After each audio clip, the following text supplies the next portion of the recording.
Anything below that is like a testimonial to what our event is. Diba? Now, next page please. Okay. Now, because most of us here are in the merchant level, now I'm going to talk about this as somebody who is in a business perspective. Okay, not as a self-employed, not as a person who just want to do something.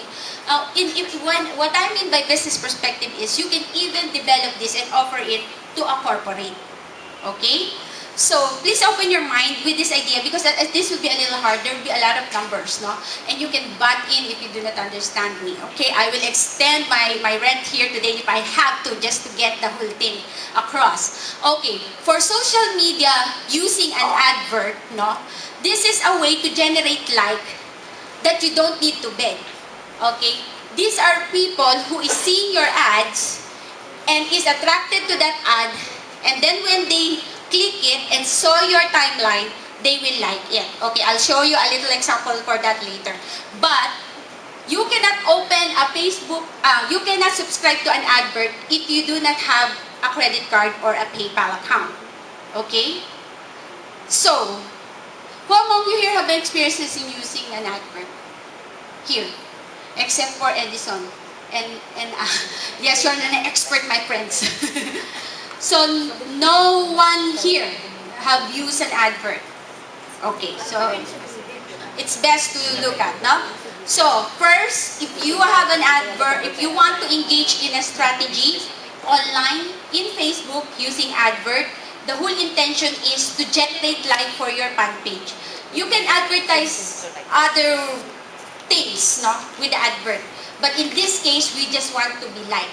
Pwede? Okay, let's make it simple. We just want to be liked. Okay? I will talk to you how to translate the like into cash later. No? Basta, we will start with the like. Okay? Now, for you to have more likes without begging, the first thing you need is a personal FB account to create a fan page. Next, you need a credit card or at least a PayPal account. Okay? Next, if you do not have a PayPal account, if you do not have a credit card, then you will have an Eon because it is a Visa account. And thank you for Eon because we have this occasion right now. Okay? So, hi! So, Eon is a debit card and it is recognized by Facebook. So, you don't need to have a credit card to have a Facebook account. So, ibig sabihin, even if you don't have a credit card, you can engage in using this marketing tool for our own businesses. You just need to apply for a Union Bank account, which is online. Look at our models. Just for 350 pesos to subscribe for the annual fee, you have an international debit account. Meaning to say, PayPal will recognize whatever amount that is in your account as a creditable amount that you can pay for the advert. Okay? Oh, you need to pay for an advert. Okay, because yes, this is a marketing tool that will cost you. So you have to think, no? If you have the right product, hello sir, Mr. Boom, San Agustin! Palakpakan naman dyan! Okay, so he's a trainer for today. Later, he will be speaking about more marketing strategy in LinkedIn. Okay, so, yes ma'am? Even if your account is in pesos, Yes. let's say it's euro or Yes. dollar, you can automatically. Yes, yes ma'am, exactly. Because it's an international visa, so it converts by itself. So with Eon.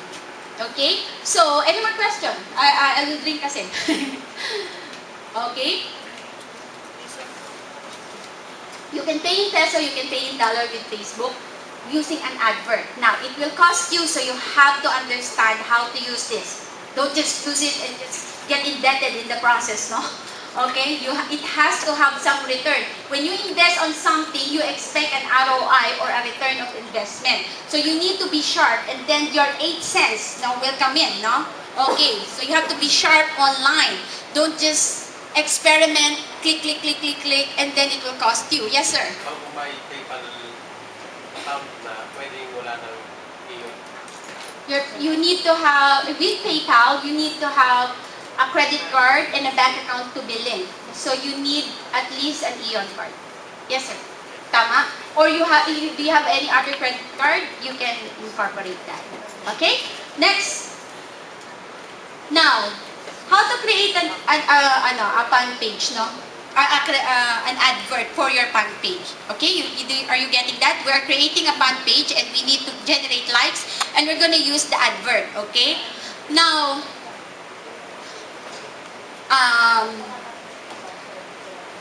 again, expect money that will be involved here. So do not shut yourself first, no, with this, no?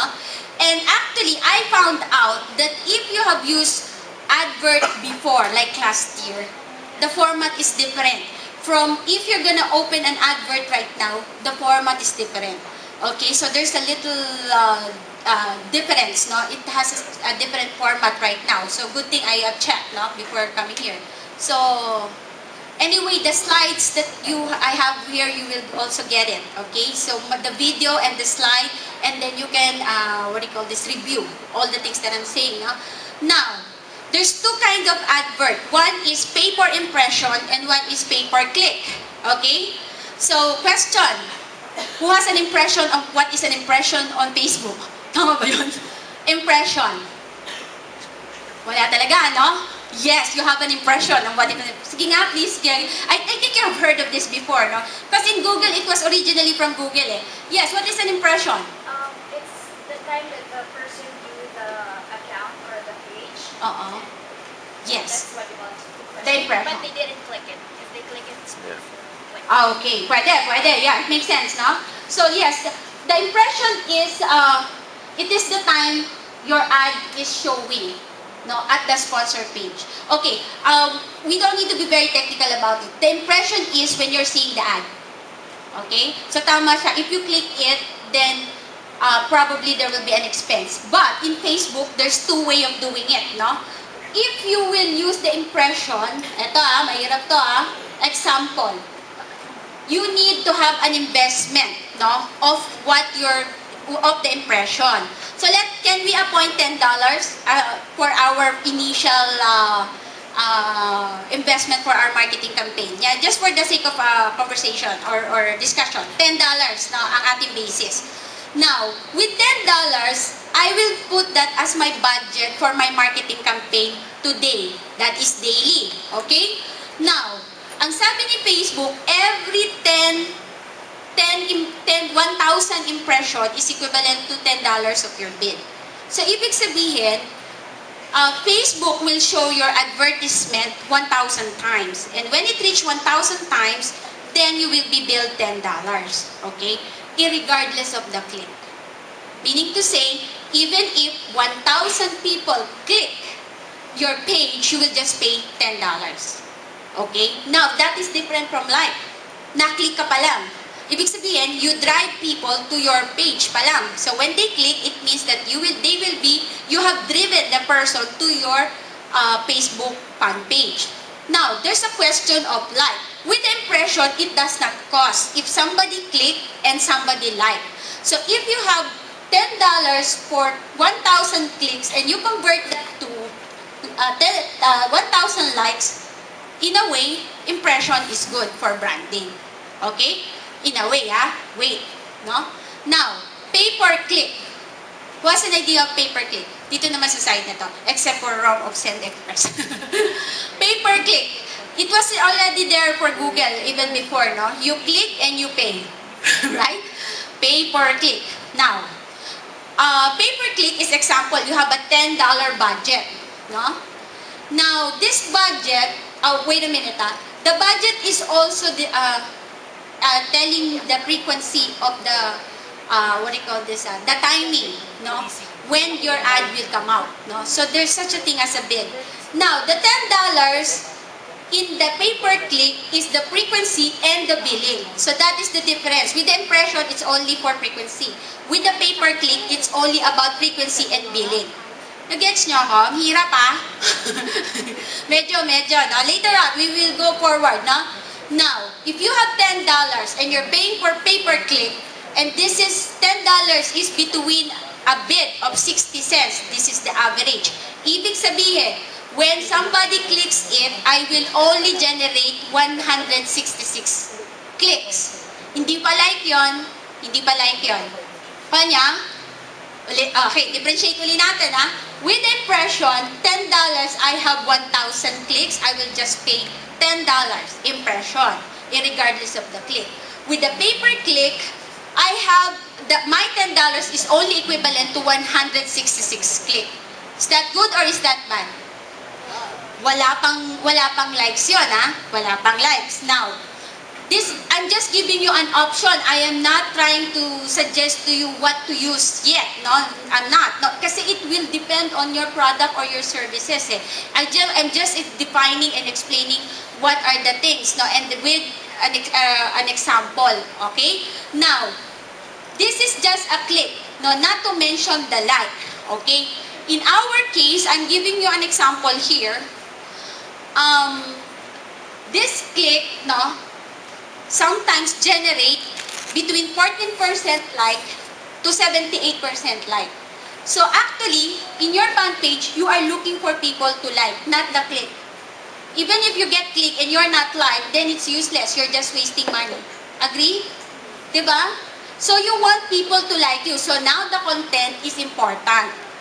Okay? So, okay, there's a difference between begging, paki-like naman. Even if the person does not really like the content, they will like. In this case, you are showing an ad and you want them to click and you want them to like. So meaning to say the content will now play a role to generate the like, which is your friend in the Facebook account.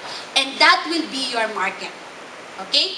Now, I said, in my experience, my $10 sometimes convert into 40% like, sometimes it converts into 78% likes. Now, ano ba yung, what is my ad that have given me only 14% conversion? Okay, next page please. This is how I got billed. Next.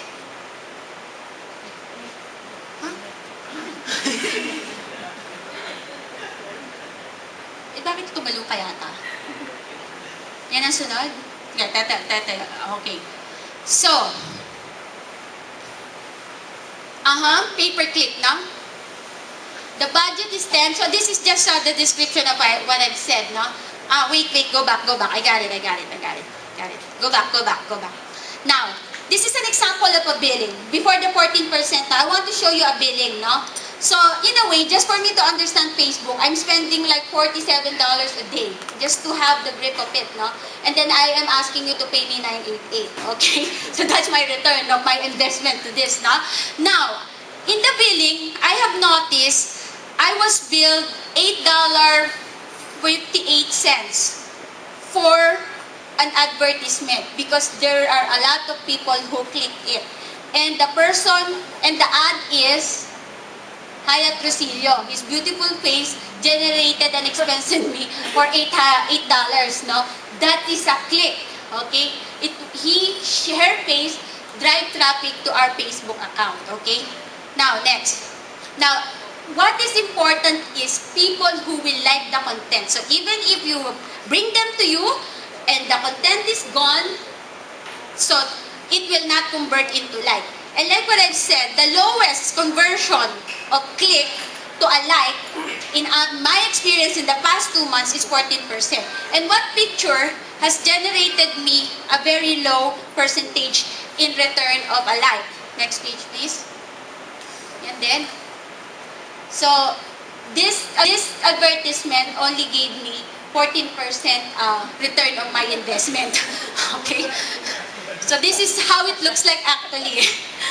So, medyo nasaktan ako doon. Hurt ako. So, hindi ko na inulit sana, no? But you know me, I will find a way, I will really have to understand why my beautiful face, even have some Photoshop, tinanggal ang wrinkles, inayos ang ngipin, and then my ads is the leading e-commerce specialist training at May 5, RSVP something. And it only gave me 14%, no? Turnover. Now, trinay ko ulit.